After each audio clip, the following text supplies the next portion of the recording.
Hello, my name is Nour and I'm 19 years old. I live in Germany and I'm here in the name of the Schwarzkopf Stiftung because I filmed a documentary for you about the unequal education chances of the young people in the West Balkan. But why did I choose this topic? I chose this topic because first I had it in school and it really got my interest. But then I researched further and had the chance with the scholarship, which I'm very thankful for, to go and visit these countries and have a real impression of how the young people live there. The people, the teenagers, the children, everyone who's at my age or also went to school. And my impression is something I want to share with you. So here's the documentary. Do you want to introduce yourself first? Thank you for having me. My name is Nour Fouani. I am 19 years old, and right now I'm in Kosovo with the SHL summer camp. And I've had a great time. Today is the last day, and I'm looking forward to your questions. Thank you very much. So, as you know, we learned about the organization's TOCA and we're here with SHL. And right now we are in a youth centrum, and I wanted to ask you what you personally think, how important this support and this youth centers are and why. I think especially since Kosovo is such a young country and the people in the country are so young. I think it's the youngest, or the people in Kosovo are the youngest people anywhere in Europe. So it's very important to support those generations, not only growing up, but because those people, when they will be grown up, they'll be the backbone of the country. And so I think it's very important that they have a proper upbringing without the horrors of the war that was just 20 years ago, and to support them, because I think many parents don't have the time and resources here to properly support their children. So I think those youth centers are really doing very important and need, like, the work that they do is very necessary.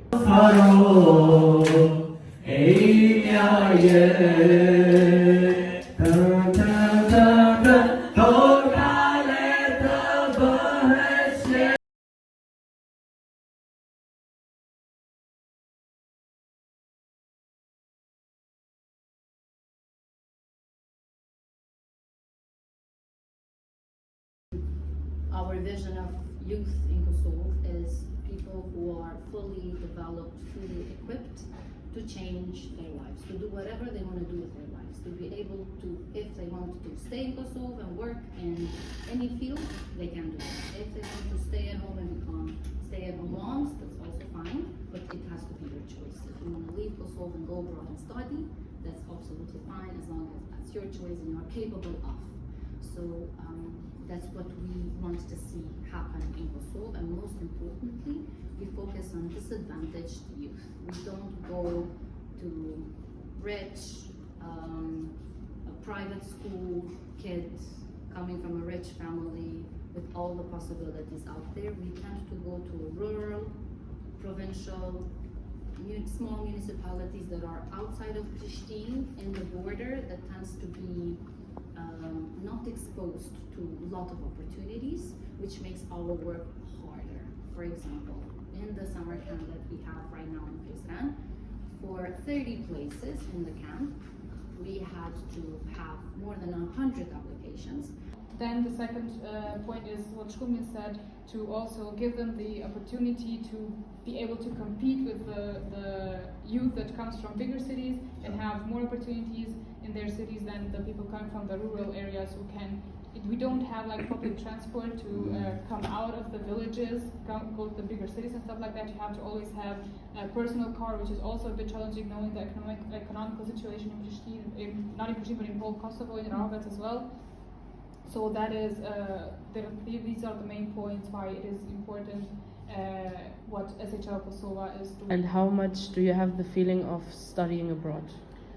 Well, I can say, because it's kind of tough for me to speak about other, abroad studying, but I'm used to, in my country and my mother tongue, I can speak, and understand and everything, but the educational system is, lower than other countries, of course, because we are very much apart from Europe, and we are just a new country.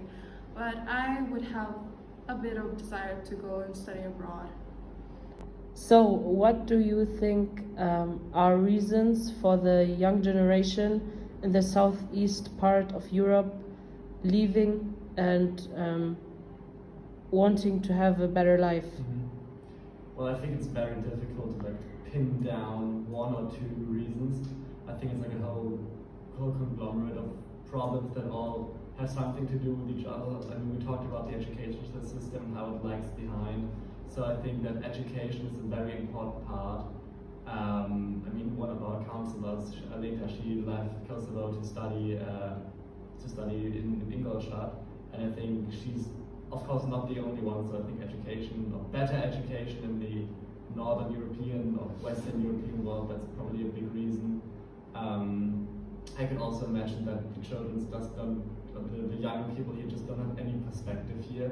So youth unemployment is very high and the wages are very low. So I think that also just going to Europe or Northern Europe to just get better wages and maybe being able to care for your family when you're working abroad, I think those are very big reasons. Would you say it would change if these countries would be in the EU and if it would influence there in any way? I think that's very difficult to say. I mean, your membership in the EU would definitely be beneficial, but we still see in countries like Bulgaria, which are members of the European Union and now also members of Schengen area, and I think they want to adopt the euro as well, that people are still leaving the country.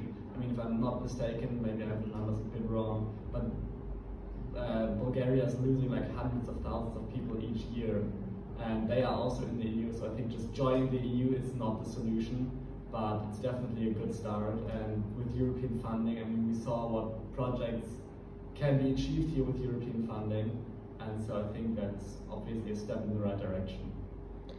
Do you have any ideas about how little steps or solutions for the education systems here? Of course, it's difficult for me who didn't go to school here. It's difficult for me to say that or to pinpoint single solutions. But of course, the easiest thing to say and probably most logical thing is just more money. But I mean, money doesn't come from anywhere. So if you pour more money into the education system, it will be missing somewhere else. But I think the schools definitely need better funding. And as we saw, we visited one gymnasium in Pristina from the outside, which was usually renovated just a few months or years ago. That it's definitely possible that the quality of education definitely stands in correlation with the quality of the school and the building and the equipment and the teachers. So maybe there's a way to train teachers here with some European program, or have them interact and exchange ways of teaching with teachers maybe in Germany or in France or in some other European countries. But yeah, just the education system here is dated, and I think it could definitely use an overhaul and more funding. What do you think could be little steps to take or solutions for the system to be better, to improve? We need to get a bit more influenced by the most influenced countries like Germany, France, and everything else. Financial support. Education system. It could be, it could be a need for a rising one, because we have old people, just like one of our colleagues said. We have old people teaching us things that they don't even know, and how are we supposed to be at some level rank in Europe when we don't know the basic things? So yeah.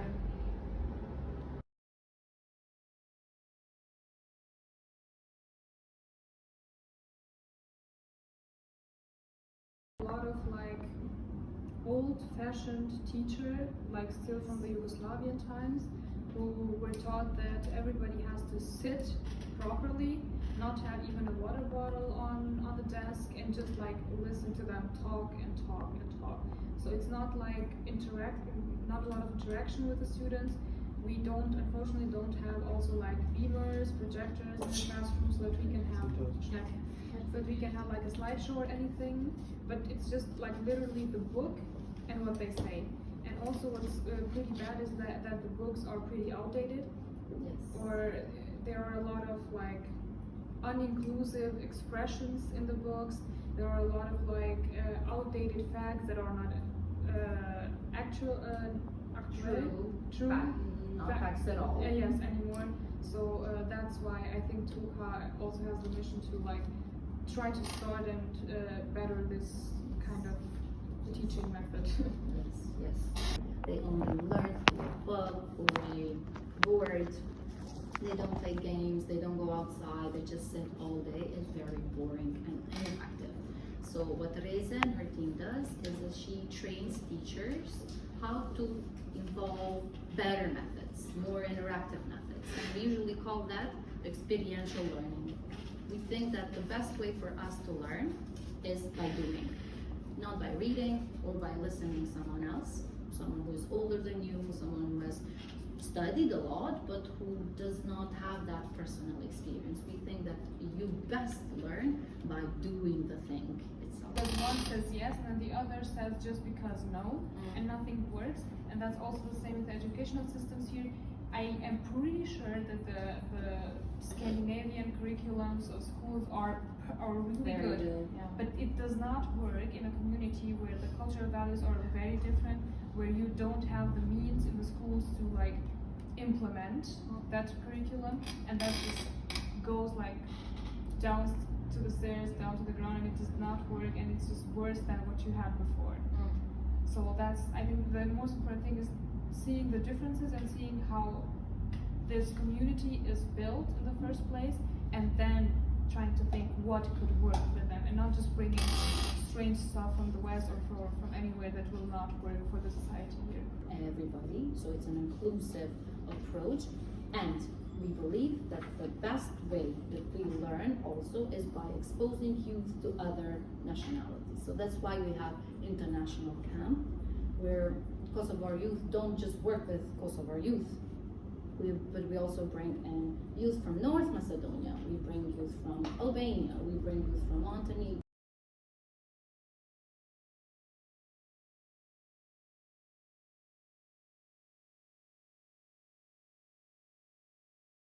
Of the things that we are doing is peace building.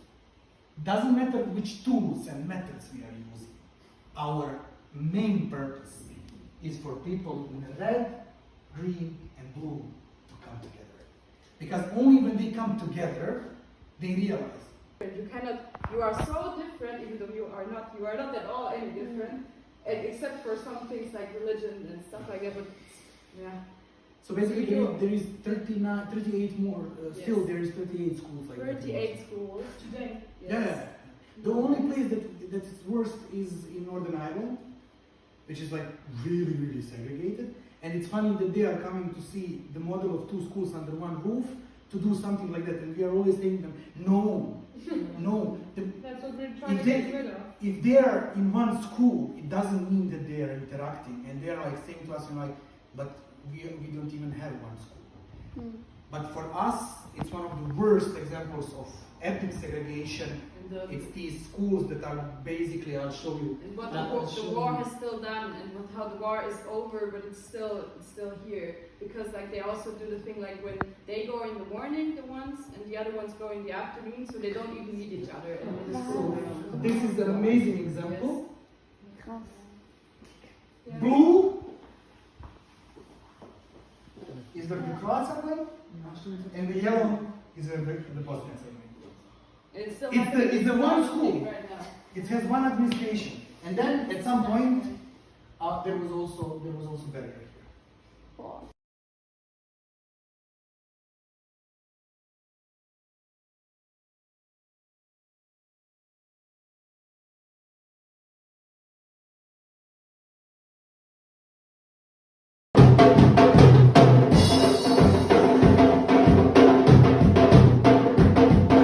So I hope I could share my impression with you.